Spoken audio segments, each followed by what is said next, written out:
We are watching what has been unfolding all day in Israel, in Gaza, and in Egypt. A first group of hostages released by Hamas to Israeli authorities, now finally in Israel after 7 long weeks of captivity. And we're watching for any images of 39 Palestinians who were released from prisons by Israel. We have now confirmed the names of the Israeli hostages, and our Briar Stewart will bring you some of their stories in just a few moments. Here is a live shot of the medical center where those hostages will be transported. That's a shot you see on the right of your screen. Now, on the left is the Offer prison where the 39 Palestinians have been held. We will monitor both these scenes for you and bring you anything that we see happening. And we are beginning to get some first glimpses of the hostages released by Hamas. It's a very fluid situation, but here's what we know so far. The Israel Defense Forces is confirming the hostages are now inside Israel. Cameras caught these images of them a short time ago inside Egypt during an initial medical assessment. The group numbers 24 people, including 10 Thai nationals and 1 person from the Philippines. 13 Israeli women and children have been released. Palestinian officials say 33 Palestinians have been released by Israel from West Bank prisons. We were expecting that number to be 39, so that number may change. Let's bring in Briar Stewart with our CBC News team live in southern Israel. And Briar, I understand you have the names of the hostages. That's right. The Israeli government released a confirmed name, or a confirmed list, rather, of the 13 hostages that were released as part of the deal that Israel struck with Hamas. Of course, what we've learned is that there was another deal in the works that wasn't really announced until today, and that was a deal that Egypt apparently helped to broker, and that has led to the release, as you said, of 10 Thai nationals and 1 person from the Philippines. Where I am is at an airbase outside of Beersheba, and any minute now, I'm told, we'll get confirmation from the military that the hostages have arrived here.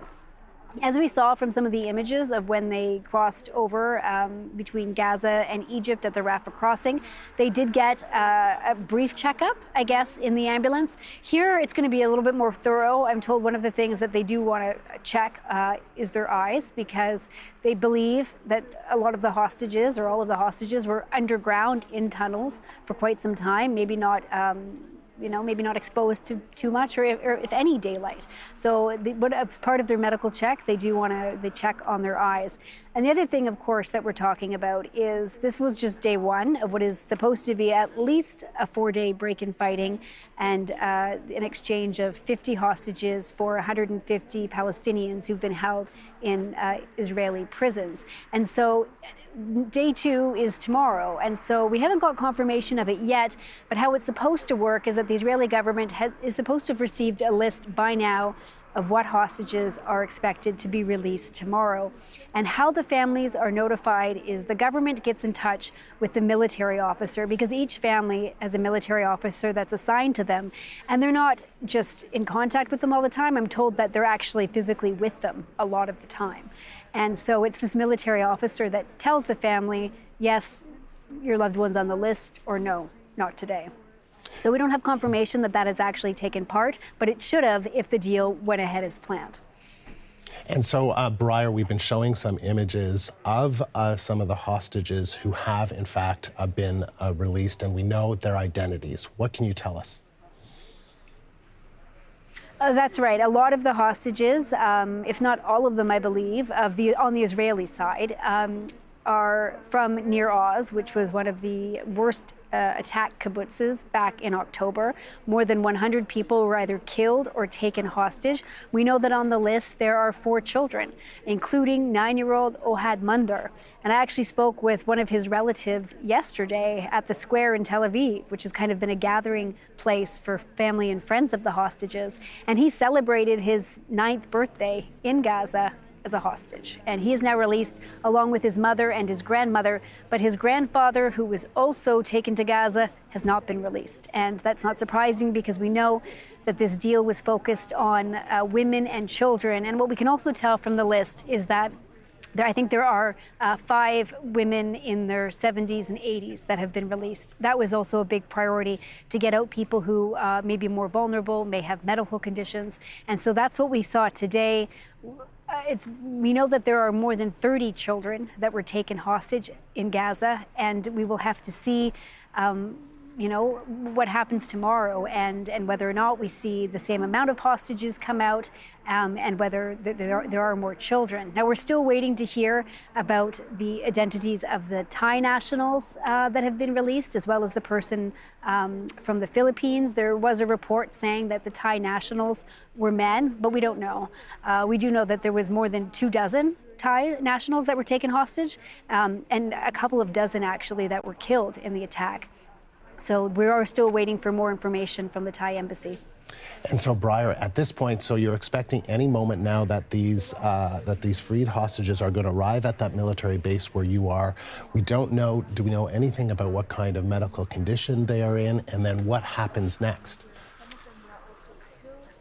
Yeah, no, they don't. They really don't know what kind of condition they're in, although I'm sure when they had some information passed to them from the medical workers that gave the people a brief checkup at the Rafah crossing. Of course, from the images that we've been able to see, people were walking, seemed to be walking on their own, maybe with a little bit of help, but it didn't appear that anybody was in serious condition. However, we haven't seen all of the hostages, certainly, that were released today. So we're told that they could be here for half an hour to maybe 2 hours, if they need additional help, additional checkups. I mean, they're going to have a chance here to take a shower if they want, to change into their clothes, or they may just, be here as little as possible and want to get on that helicopter and get to a hospital to be reunited with their families, because that's where the family is. And you have to imagine that the families are sitting there watching the same pictures that we all are, watching people get out of the ambulances themselves and walk around at the Rafah crossing. So the reunions themselves will actually happen at the hospital. And we've heard a lot about just the care that's being taken, given that these people have been so traumatized. I mean, some of them have had close family members killed that they probably don't even know that they're dead. I mean, the brutality of what happened on October 7th, it was chaotic. And so, there are people that are going to have very, very happy reunion with family members, but then also very difficult conversations. I mean, we've talked about this 4-year-old girl who lost both of her parents. Both of her parents were killed. And so you can only imagine the care that they're taking when it comes to, dealing with people that have experienced so much trauma, and also having plans in place for mental health support down the road.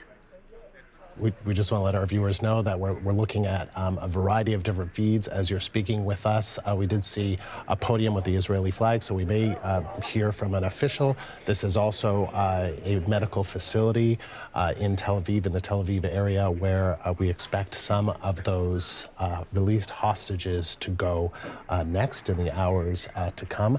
But just before we let you go, Briar, just kind of describe this more of the scene where you are and how this day has gone. Has it gone kind of according to plan?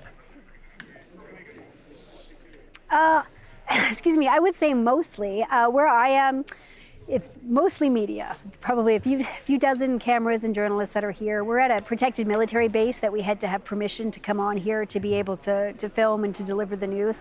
So there's not a crowd around. But obviously, I mean, we've been talking about the hostage side of this, and there's this is part of a 4-day break in fighting in Gaza. And while I've been reporting on this throughout the day, I've managed to get in touch with a couple of people in Gaza, including a young man who I talked to about an hour ago. And it seems that, despite the fact that there was a bit of a shaky start to the break in fighting, and there were reports of shooting during the day, particularly as people tried to head north, there is a sense of relief. It's a chance, this man said, to go out, do some errands, do things that he needs to do, and just not be fearing that there's going to be an airstrike at any moment. So there is that sense of relief. But the other person I talked to, I should say, was a young journalist in Gaza, and she's actually further north. She's not in North Gaza, but she's in the central part of the Strip, and she's at a hospital. It sounded like she was staying there, and she had seen some of these people who were injured in the shooting this morning come in, and so she said that it didn't seem like the break in fighting was underway yet. Briar, thank you. That is the CBC's Briar Stewart live at an Israeli military air base where the hostages are being taken.